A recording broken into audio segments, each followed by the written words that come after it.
ሰላም ጤና ይስጥልን እንደምንላችኋል ውድ ተመልካቾቻችን ከአባይ ቴሌቪዥን የሚተላለፍላችሁ የዕለተ ሐሙስ መጋቢት 24 2018 ዜና ላፍታ የመረጃ ሰዓታችን ተጀምሯል። የጠቅላይ ሚኒስትር አብይ አህመድን የ8ኛ ዓመት በዓለ ሲመት አስመልክቶ በሀገሪቱ የተለያዩ ክፍሎች ህዝባዊ የድጋፍ ሰልፎች መካሄዳቸውን በነዳጅ ምርቶች የችርቻሮ መሸጫ ዋጋ ላይ ከ5 ብር እስከ 27 ብር የሚደርስ ጭማሪ መደረጉን የንግድና ቀጠናዊ ትስስር ሚኒስቴር ማስታወቁን እንዲሁም በአዲስ አበባ እየተካሄደ ያለው የትግራይ ክልል አጀንዳዎችን የማሰባሰብ ሂደት በዛሬው ዕለት በቡድን ውይይት መቀጠሉን የሀገራዊ ምክክር ኮሚሽን መግለጹን ጨምሮ ሌሎች መረጃዎችን ይዘንላችሁ ቀርበናል። ዜናዎችን እየመራው ዳሩ ሰላም ተሾመ ከእናንተ ጋር ቆይታ አደርጋለሁ። አብራችሁን ቆዩ። የጠቅላይ ሚኒስትር ዶክተር አብይ አህመድን የ8ኛ ዓመት በዓለ ሲመት አስመልክቶ በሀገሪቱ የተለያዩ ክፍሎች ህዝባዊ የድጋፍ ሰልፎች ተካሄዱ። ጠቅላይ ሚኒስትር አብይ አህመድ ወደ ስልጣን የመጡበትን የ8ኛ ዓመት በዓለ ሲመት አስመልክቶ በሀገሪቱ የተለያዩ ክፍሎች ህዝባዊ የድጋፍ ሰልፎች በዛሬው ዕለት ተካሂደዋል። በዚህም በአዲስ አበባ ሁሉም ክፍለ ከተሞች፣ በኦሮሚያ ክልል በጅማ፣ አጋሮ፣ አዳማ፣ ፍቼ፣ አሰላ፣ አምቦ፣ ምስራቅ ሐረርጌ፣ ደንቢዶሎና በመሳሰሉት የክልሉ ከተሞችና አካባቢዎች እንዲሁም በቤኒሻንጉል ጉሙዝ ክልል መቀመጫ አሶሳ ከተማዎች የድጋፍ ሰልፉ ተካሂዷል። በድጋፍ ሰልፎች ላይ ከተላለፉት መልእክቶች ውስጥም የብልጽግና ቃል ኪዳን የለውጥ አዲስ ምዕራፍና መጋቢት 24 ሸክም አቅላይ የሰው ተኮር ስራዎችና የመጋቢት ትልሞች የሁሉን አቀፍ ብልጽግና የድል ዜና ብስራት እንዲሁም መጋቢት 24 ሀገር ከመፍረስ የዳነችበት የታሪክ ምዕራፍ የሚሉ መልእክቶችም ተሰምተዋል። በተጨማሪም አስተሳሳሪና የወል ትርክታችን ለዘላቂ አንድነትና አብሮነታችን ኢትዮጵያን የማላቅና ታሪክን የማደስ የቆራጥነት ወር የአረንጓዴ አሻራችን ስኬትና የመጋቢት ትሩፋት የለውጥ ጮራ ፈንጣቂና አንጸባራቂው ድል የሚሉ መፈክሮችን በሰልፉ ተስተጋብተዋል። ጠቅላይ ሚኒስትር አብይ አህመድ ከ8 ዓመታት በፊት መጋቢት 24 2010 ነበር በሕዝብ ተወካዮች ምክር ቤት ቀርበው ቃለ መሐላ በመፈጸም የሀገሪቱ መሪ ሆኑት። በመሆኑም ይህንን የጠቅላይ ሚኒስትሩን ወደ ስልጣን መምጣት አስመልክቶ ለሰሯቸው ስራዎች ድጋፍ ለመስጠት ያለመ ሰልፍ በዛሬው ዕለትም ተካሂዷል። በነዳጅ ምርቶች የችርቻሮ መሸጫ ዋጋ ላይ ከ5 ብር እስከ 27 ብር የሚደርስ ጭማሪ መደረጉን የንግድና ቀጠናዊ ትስስር ሚኒስቴር አስታወቀ። የሚኒስትሮች ምክር ቤት ታህሳስ 20 ቀን 2014 ዓ.ም ባደረገው 3ኛ መደበኛ ስብሰባ ባስተላለፈው የነዳጅ ውጤቶች የዋጋ ግንባታ የአፈጻጸም ውሳኔ መሰረት የችርቻሮ መሸጫ ዋጋ በየጊዜው እየተከለሰ ስራ ላይ እንዲውል ሲደረግ መቆየቱም ይታወሳል። በዚሁ መሰረት የዓለም የነዳጅ ዋጋን መነሻ በማድረግ ከትላንት መጋቢት 23 2018 ዓ.ም ጀምሮ ከምሽቱ 12 ሰዓት በሁሉም የነዳጅ የችርቻሮ መሸጫ ዋጋ ላይ ጭማሪ መደረጉን የንግድና ቀጠናዊ ትስስር ሚኒስቴር ለአባይ ቴሌቪዥን በላከው ደብዳቤ አስታውቋል።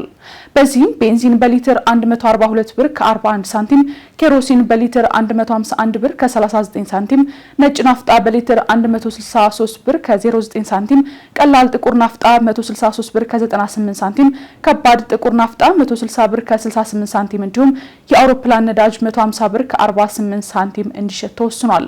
ይህ አዲስ መመሪያ ካለፈው መጋቢት 1 ቀን 2018 ዓ.ም ወጥቶ ከነበረው ተመን ጋር ሲነጻጸር በሁሉም የነዳጅ ውጤቶች ላይ ከፍተኛ የዋጋ ጭማሪ የታየ ሲሆን በሊትር ከ5 ብር እስከ 27 ብር የሚደርስ የዋጋ ጭማሪ መደረጉን ተቋሙ ከላከው ደብዳቤ መመልከት ችለናል። ይህም ከ22 ቀናት በፊት ተደርጎ የነበረው የነዳጅ ዋጋ ጭማሪ ጋር ሲነጻጸር በተለይም በናፍጣ ምርቶች ላይ የታየው ጭማሪ እጅግ ከፍተኛ ሲሆን ይህም በትራንስፖርትና በሸቀጦች ዋጋ ላይ ቀጥተኛ ተጽዕኖ ሊያሳድር እንደሚችል ይገመታል። በመካከለኛው ምስራቅ እየተባበሰ የመጣው ቀውስ ኢትዮጵያን ጨምሮ በዓለም አቀፍ የነዳጅ አቅርቦት ላይ ተጽዕኖ ማሳደሩን ተከትሎ ኢትዮጵያውያን ነዳጅን በቁጠባና በኃላፊነት ስሜት እንዲጠቀሙ ጠቅላይ ሚኒስትር ዶክተር አብይ አህመድን ጨምሮ የተለያዩ አካላት ጥሪ እያቀረቡም ይገኛሉ። በአዲስ አበባ እየተካሄደ ያለው የትግራይ ክልል አጀንዳዎችን የማሰባሰብ ሂደት በዛሬው ዕለትም በቡድን ውይይት መቀጠሉን የሀገራዊ ምክክር ኮሚሽን ገለጸ። የኢትዮጵያ ሀገራዊ ምክክር ኮሚሽን ከመጋቢት 23 እስከ መጋቢት 25 የሚቆየውን የትግራይ ክልል አጀንዳ የማሰባሰብና ተሳታፊ ልየታን በትላንትናው ዕለት በአዲስ አበባ ስካይላይት ሆቴል ማስጀመሩ ይታወሳል። ምክክሩም ከትላንት መጋቢት 23 እስከ ነገ መጋቢት 25 2018 ድረስ እንደሚቆይ ኮሚሽኑ ቀደም ብሎ በሰጠው መግለጫ አሳውቋል። በዛሬው ዕለት በቀጠለ ውይይትም የትግራይ ክልል ባለድርሻ አካላት አጀንዳዎቻቸውን እያጠናቀሩ መሆኑ ተገልጿል። ትላንት መጋቢት 23 2018 ዓ.ም በይፋ የተጀመረው የትግራይ ክልል የባለድርሻ አካላት የአጀንዳ ማሰባሰብ መድረክ በ3 ቡድኖች ተከፋፍሎ እየተከናወነ ይገኛል ሲል ማክሏል። የፖለቲካ ፓርቲዎች፣ ማህበራትና ተቋማት እንዲሁም ታዋቂ ግለሰቦች በንዑሳን ቡድኖች ተከፋፍለው አጀንዳዎቻቸውን በቡድን ውይይት በማጠናቀር ላይ እንደሚገኙ የተገለጸ ሲሆን በቡድን ውይይት የተጠናቀሩ አጀንዳዎች ለጠቅላላ የትግራይ ባለድርሻ አካላት ተሳታፊዎች ቀርበው ሀሳብና አስተያየት ተካቶባቸው እንደሚጸድቁም ኮሚሽኑ አሳውቋል። በትናንትናው ዕለት ውይይቱን በንግግር የከፈቱት የኮሚሽኑ ዋና ኮሚሽነር ፕሮፌሰር መስፍን አርአያ በፖለቲካም ሆነ በሌሎች ምክንያቶች ለተፈጠረው ሰላም ማጣት ቅቡልነት ያለው ሀገረ መንግስት በመገንባት ዙሪያ አለመተማመኖች እንዳሉ የሚታመን ነው ብለዋል። ፕሮፌሰር መስፍን አርአያ በትግራይ ክልል አስቻይ ሁኔታ ባለመፈጠሩ የአጀንዳ ማሰባሰብን አዲስ አበባ ለማድረግ መወሰኑ ሽሽት አይደለም፣ ሽሽት የሚሆነው አዲስ አበባ የኛ አይደለችም ብለን ስናስብ ነው ሲሉ ከተሳታፊዎች ለተነሳላቸው ጥያቄም ምላሽ ሰጥተዋል። አሜሪካ ተኩስ ለማቆም ኢራን የሆርሙዝ ወሽመጥን እንድትከፍት ቅድመ ሁኔታ አቀረበች። ይህ በእንዲህ እንዳለ የአውስትራሊያ የጠቅላይ ሚኒስትር አንቶኒዮ አልባኒዝ ኢራን የኒውክሌር ጦር መሳሪያ እንዳይኖራት ማድረግን እንደሚደግፉ ቢገልጹም ከዚህ በዘለለ ግን በጦርነቱ ምን ማሳካት እንደተፈለገ ግልጽ አይደለም ሲሉ ጥያቄያቸውን አስተጋብተዋል። በሌላ በኩል ትራምፕ በዋይት ሀውስ ንግግራቸው ኢራንን በጣም በአጭር ጊዜ ውስጥ በሚቀጥለው ከ2 እስከ 3 ሳምንት በሚሆን ጊዜ ውስጥ እጅግ በኃይለኛው እንመታቸዋለን ሲሉ ዝተዋል። ዝርዝሩን ሀናፍሳ ይዛለች። አሜሪካ ተኩስ ለማቆም ኢራን የሆርሙዝ ወሽመጥን እንድትከፍት ቅድመ ሁኔታ አቀረበች። አንድ ወር ያለፈው ጦርነት የሚቆምበት መንገድን በተመለከተ ከሁሉም ወገን የተለያየና የሚቃረን አስተያየት የተሰነዘረ ባለበት በአሁኑ ጊዜ ጥቃቶችና ያጸፋ ጥቃቱ ቀጥሏል። ትራምፕ ጦርነቱ በጥቂት ሳምንታት ውስጥ እንደሚቆም መናገራቸውን ተከትሎ ኢራን ድርድር ለማድረግ ጥያቄ ማቅረቧን ከገለጹ ከሰዓታት በኋላ ከኢራን በኩል ተቃራኒ ዜና መውጣቱ ተገልጿል። የኢራን ቴሌቪዥን ትናንት ረቡዕ መጋቢት 23 ቀን 2018 ከሰዓት በኋላ የሀገሪቱን የውጭ ጉዳይ ሚኒስቴር ቃል አቀባይን ጠቅሶ እንደዘገበው ፕሬዚዳንት ትራምፕ ከኢራን በኩል የድርድር ጥያቄ ቀርቧል መባሉን ሐሰትና መሰረተ ቢስ ነው መባሉን ሮይተርስ ዘግቧል። አሜሪካና እስራኤል እያካሄዱት ባለው ጥቃት ኢራን ከባድ ውድመት ቢደርስባትም ያጸፋ ጥቃቷ በመካከለኛው ምስራቅ ሀገራት ውስጥ ከባድ ፍርሃትን አስፍኗል ተብሏል።